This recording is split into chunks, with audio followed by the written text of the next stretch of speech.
ದಕ್ಷಿಣ ಕಾಶಿ ನಂಜನಗೂಡಲ್ಲಿ ಪಂಚರಥೋತ್ಸವ ಸಂಭ್ರಮ ಮನೆ ಮಾಡಿದೆ. ಲಕ್ಷಾಂತರ ಭಕ್ತರ ಸಮ್ಮುಖದಲ್ಲಿ ರಥೋತ್ಸವದ ಮೆರವಣಿಗೆಯಾಗ್ತಿದೆ. 92 ಅಡಿ ಎತ್ತರದ 200 ಟನ್ಗೂ ಅಧಿಕ ತೂಕವಿರುವಂತಹ ರಥ ಇದು.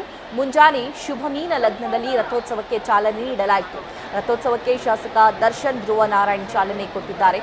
1.5 ಕಿಲೋಮೀಟರ್ ರಥಬೀದಿಯಲ್ಲಿ ರಥದ ಮೆರವಣಿಗೆ ಸಾಗಿದೆ.